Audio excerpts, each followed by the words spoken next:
Dr. Alan MacFarland has been the senior pastor of Calvary Evangelical Baptist Church in Portsmouth for 38 years and serves as a trustee of Liberty University as well as professor of theology. He is the current president of the Southern Baptist Convention of Virginia. He is founder and chancellor of the Angelus Bible College. He and his church are also one of the key churches involved in the Portsmouth Revival, a multi-church revival held annually.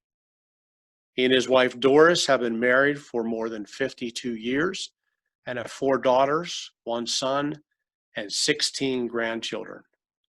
He's affectionately known as Pastor Mac to many, including me, and it is my pleasure to welcome him today to the Clear Creek cabin via Zoom. Welcome, Alan.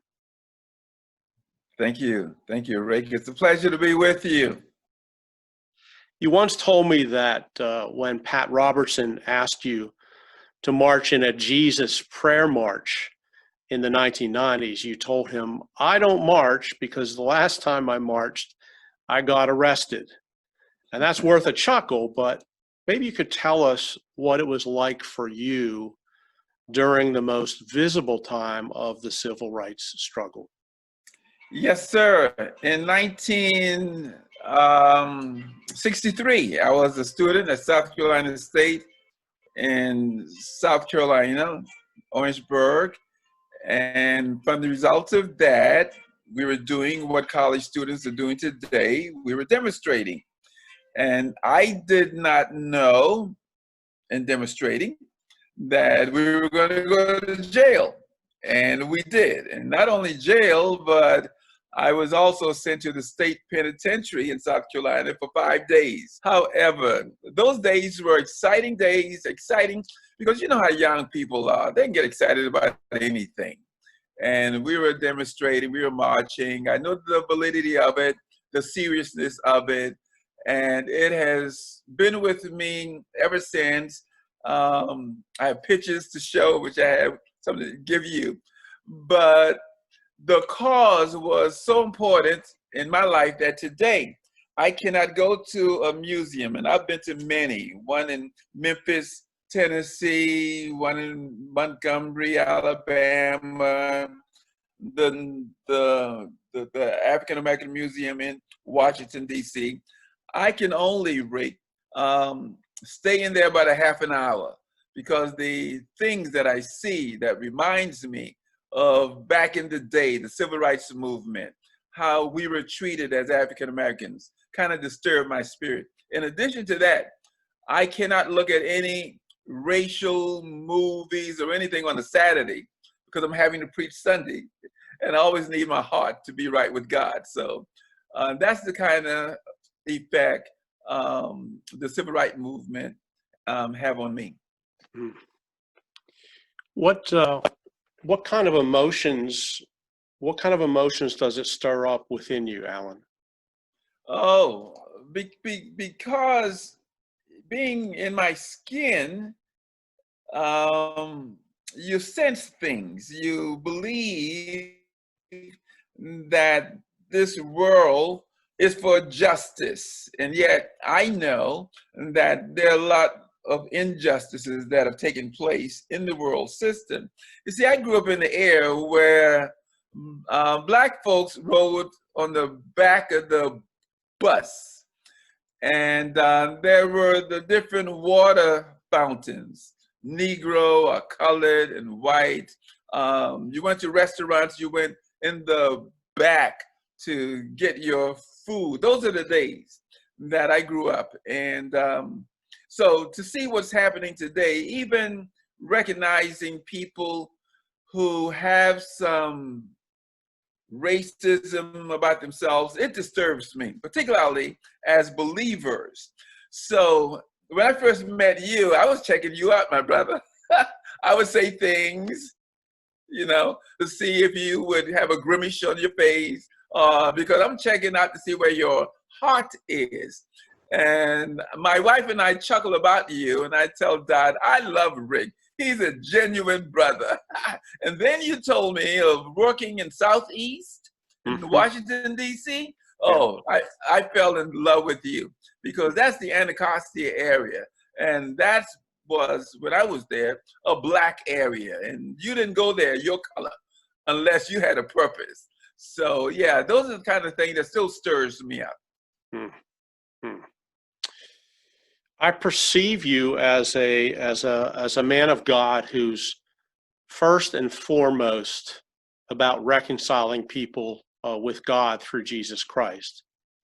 And Yes. that often means working with people who don't look like you. But I haven't perceived your ministry as intentionally focused on racial reconciliation. Has God called you to be a racial reconciler? And what does that look like for you? Well, because I am a believer and God has called me to be a preacher of the gospel, I try to take that to be the most important thing that I do. Now, I look around in our congregation, and most of the people look like me. But I know the gospel reaches everyone, all barriers, despite what people may have come out of. So I preach a lot and say crazy things that disturbs people, like, where are the white people? I would say. And I know I'm messing with people, as I love to say, but nevertheless, I want them to know that the gospel reaches everyone. And if you lead somebody to the Lord, you should bring them to church with you, regardless of what they look like. So that's what's been happening at Calvary through the years. And no, I don't think God has called me to be a reconciler from the perspective of race, but from the perspective of grace, because that's what Jesus does. He reconciles people back to God. And I try to encourage the people at Calvary to do that. And there are many scriptures that I use. You know, First John is a wonderful passage that talks about how if we say we love God, particularly chapter 5, we have to love God's children. I mean, as one who's in a family, if you say you love your parents, well, you have to love your siblings. And that's the way it is in the body of Christ. So that's who Alan MacFarlane is. So I've spent my life trying to make a difference. My wife and I first got married in Washington, D.C., 1967. We were the first African Americans to live in an apartment on Good Hope Road. 1907, Good Hope Road. Right, You right. know what that is. Yeah, yeah. And we were the first. And I chuckle today because as a young 24-year-old man, black man, I would go to the laundry room sometimes. And there would be some little white ladies in the laundry room. But when I came in, they scattered. They left the place. Well, it didn't matter. It just gave me more freedom to do what I needed to do. But each time we moved into a house or what have you from that point on, and I'm not bragging, I'm not boasting to say, we were probably the only African American on that street. My wife and I made a conscious decision that we were going to make a difference. And we started with where we lived. Now, where we went to church was a little bit different because we were in DC. But from that point on, yeah, we were determined, and our children are there. They are all over the world. Their friends look like some of everybody in the world system. They feel good talking, meeting, worshiping, fellowshipping with everybody because they got it from their parents. And we are grateful. And I try to bring that concept into our church. So the white people who come to Calvary, they're comfortable. Now, during this season of the time, the black folks are expressing how they feel with all that's going on. And yet, those who love God, they don't take it personal that, you know, they say white people, that they're talking about the people in the church. So, yeah, that's who I am. Hmm. what we're going through right now in the aftermath of George Floyd's murder, do you see it as a tragedy or a righteous call to action or an opportunity or maybe all of that? Well, Rick, I think it's all of that. Because as believers, we're to take advantage of that which God has put to our hands to do. Ecclesiastes 9:10, whatever your hand finds to do, do with all your might. So for this time of season, we're to be a witness for the Lord. And because of who I am and the different boards that you shared that I serve under and with, um, I stand. And despite what others may think of me, I was on one board, and I'll just throw this out. The guy said to me, must have been 2012 or 14, whenever Obama was first elected. He yelled across the room and said, "Alan, did you voted for Obama?" And I'm the only black person in the room now. About 50 people in this room. And I said, "Yes, I did." He didn't speak to me for 3 years. Now, this is a Christian organization. For the next 3 years, he avoided me, turned it back whenever I came in. Well, again, I'm just saying we take advantage of opportunities, and God has allowed this day to take place, and we should show people the love of Christ. That's who I am, and that's what I try to encourage my people to do. And I know you're upset, you get irritated with what's going on, but in the meantime, how do we see Christ? How can we lead people? How can we win people to the Lord? And I'm grateful because I try to emulate the life of Christ, but also those who work with me. I try to make them do the same thing. So my youth pastor, my family pastor, my children's director, they're having to minister to the young people.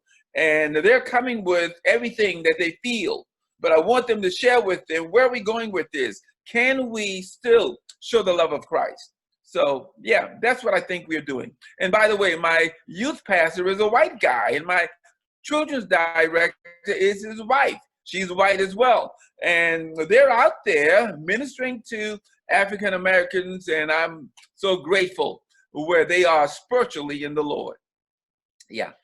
Yeah, it's wonderful. So what do you think Jesus would be doing if he was here today, walking the earth in this situation? And in fact, what do you think Jesus is doing?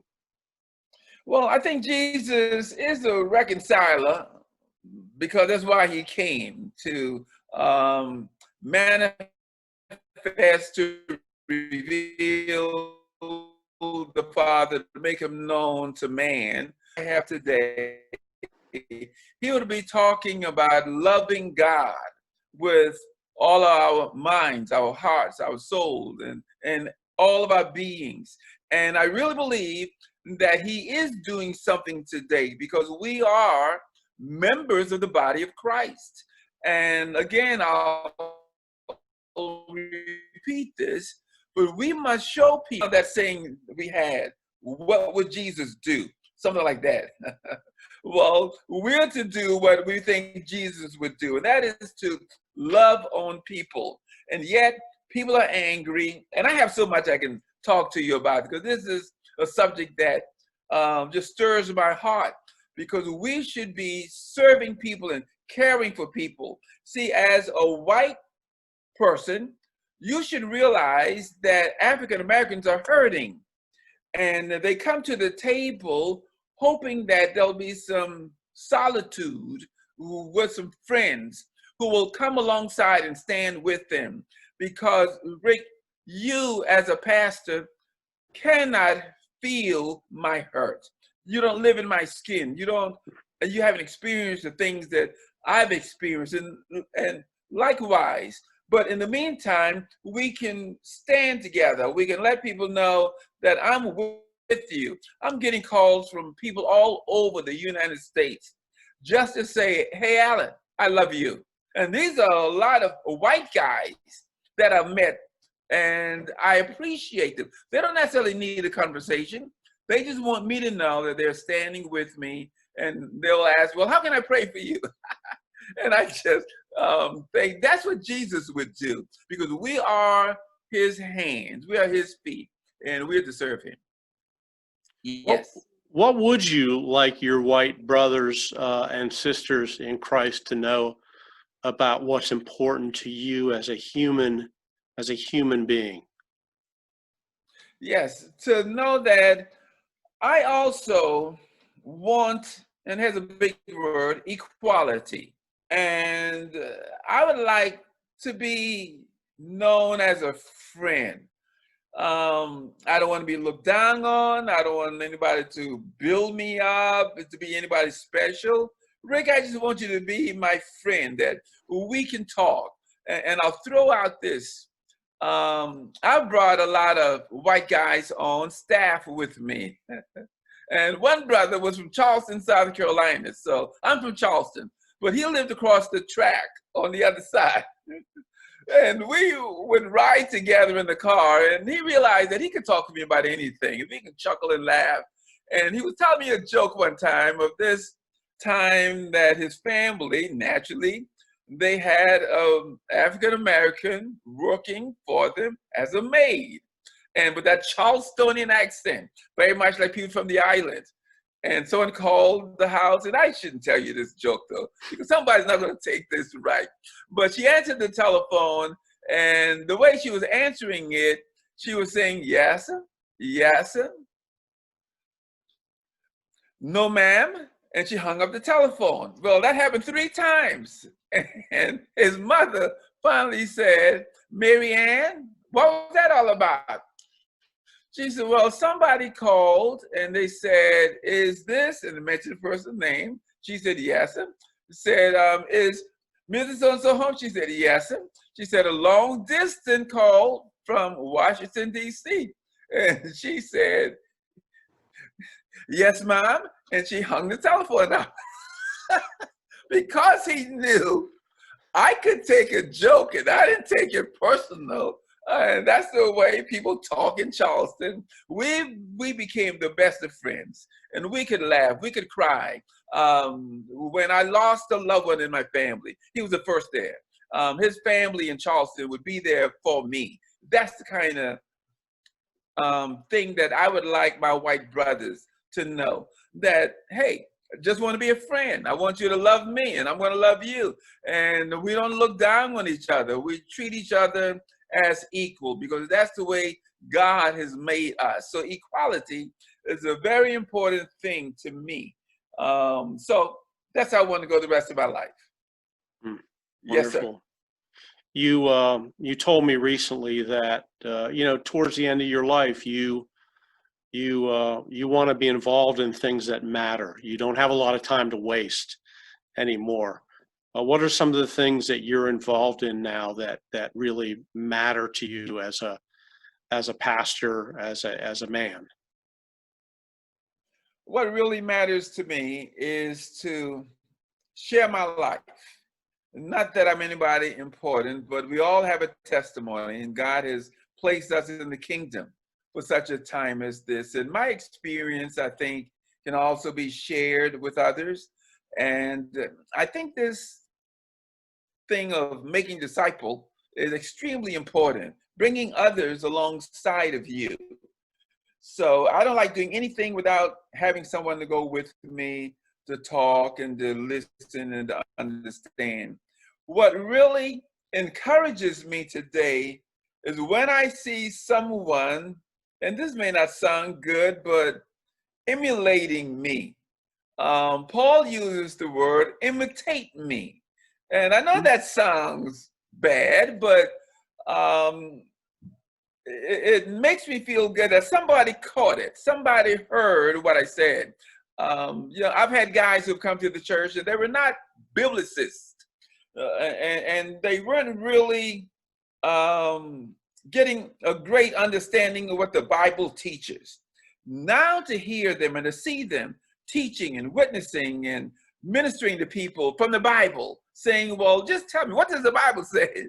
Those are the kind of things that I appreciate. And I know we're going to talk about my family at another time, but passing it down, passing the faith on is what's important to me. I go to Liberty University every Monday, and teach a theology class. And I know I threw that word out there, liberty.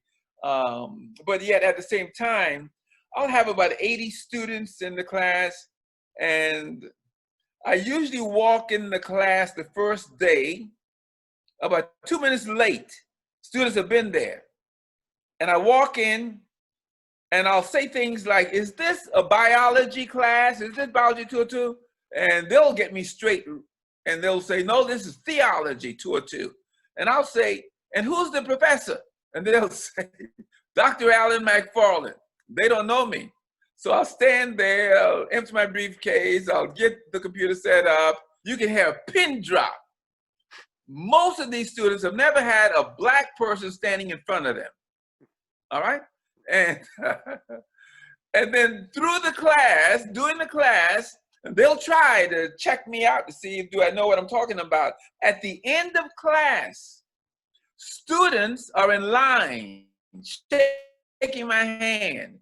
And as I told you earlier, I have 2 students on staff with me, but they write me during the summer. I go to their weddings and things of that nature. That's what I want. I want to influence the next generation.